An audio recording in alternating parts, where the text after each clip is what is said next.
every Memorial Day, in addition to thinking about the pointless wars for oil and treasure that we have sent, hundreds of thousands of people into battle to die over millions.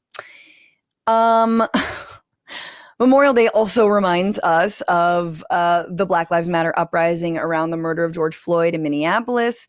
It's been 5 years. And it's important to know, this was the largest protest in American history.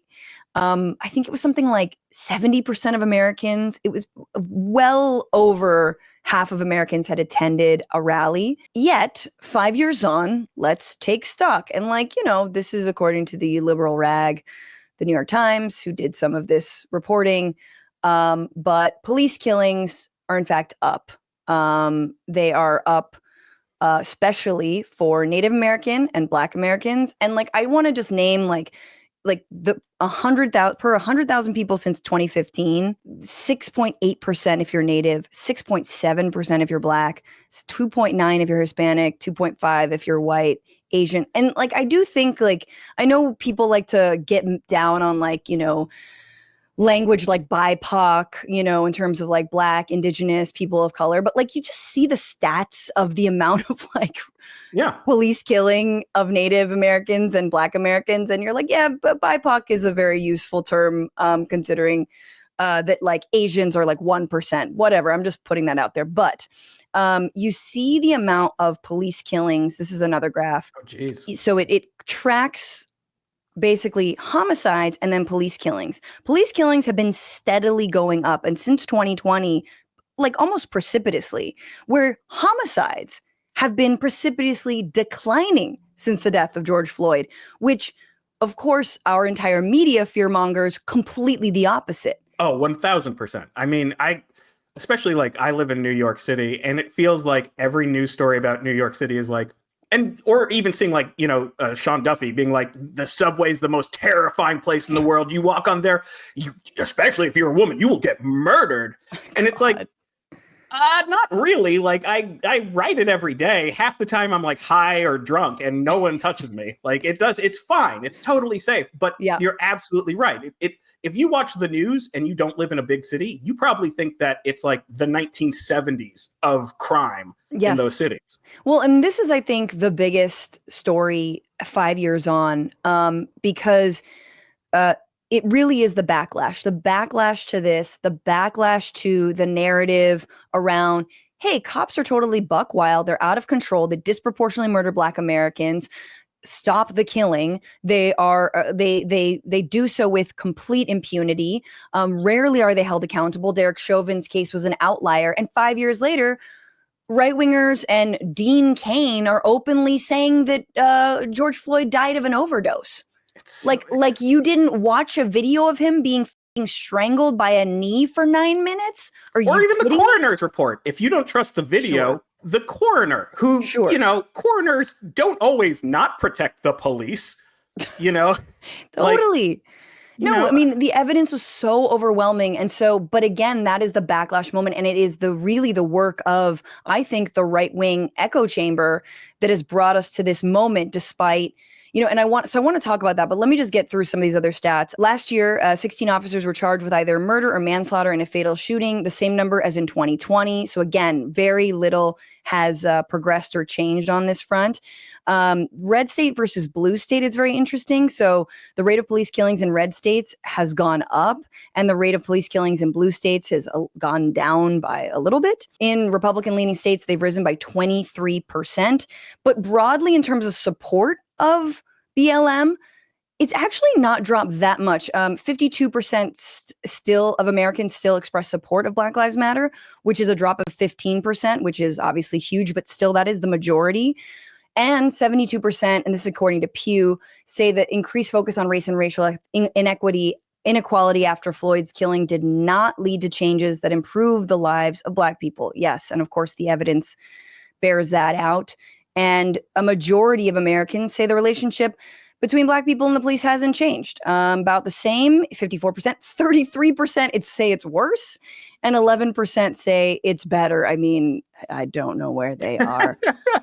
I mean, that 11%, It's a very Pollyanna view to be like, I don't know, I haven't seen anything go on. No, they read like Ibram X Kendi and were like, well, I did my work, you know. So things so are it's fine.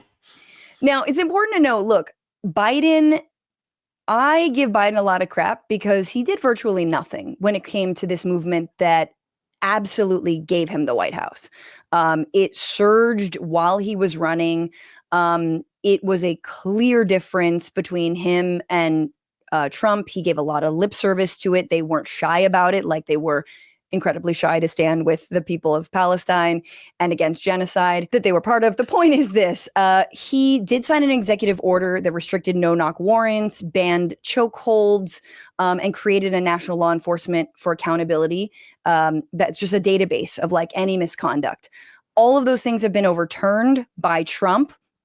In fact, Trump in his first term was way better on police accountability. He left in place the consent decrees. So where, federal bodies have to basically oversee, I think something like 24 police forces that were engaged in particular, misconduct, whatnot. He was okay with those in his first term. Now he's rescinded them. And he did take down this database to even track, like, how dare we even track police misconduct?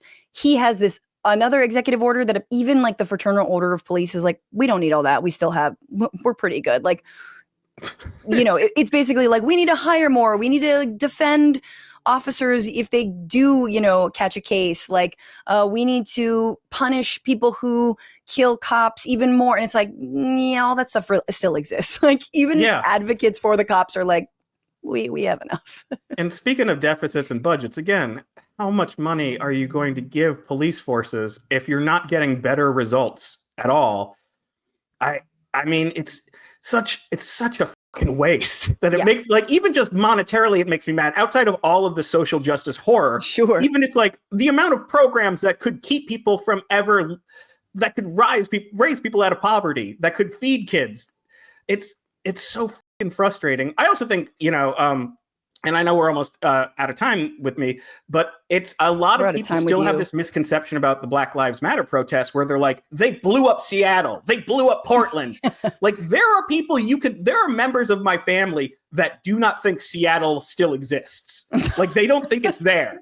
Like, you talk to them and they talk about Seattle as if it's been razed to the ground and the earth has been salted. And you almost can't convince people otherwise. And I think, again, because we were saying, like, the media focuses on the one broken window at a Target, suddenly it becomes, oh, all they did was break things, all they did was burn things. And it's like, no, you saw footage of a trash can on fire and one broken window, and you don't even know who did that. Yep. I think it's a massive lesson for the media, obviously, on how they treat things like this and how little power they have against the right-wing echo chamber. And again, maybe, a Joe Rogan of the left, sure, but a lot of them, and those who are platforming people who can actually talk about criminal justice reform and police reform. I also think it's a massive lesson to, honestly, the Democratic Party.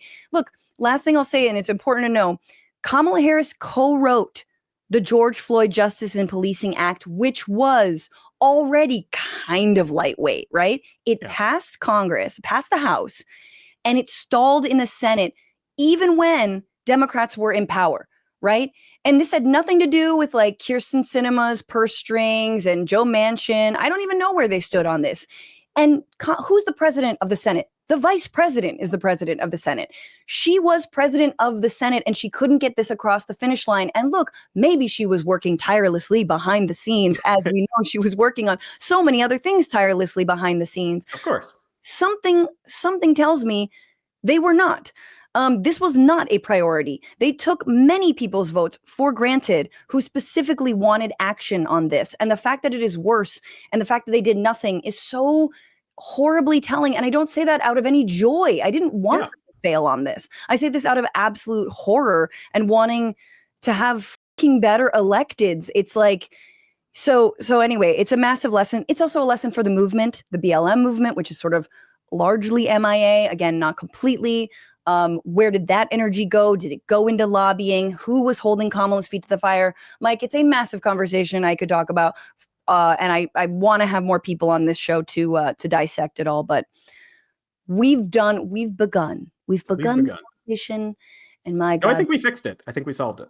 I think that's all you need to do is start to talk, and Yeah. then it solves itself. What's going on, Frantifa? If you haven't already, subscribe to this channel right now. Hit that button. And also, you can become a patron and support the show every single week. Get access to bonus episodes and exclusive merchandise. Patreon.com/bitchuation room. Do it.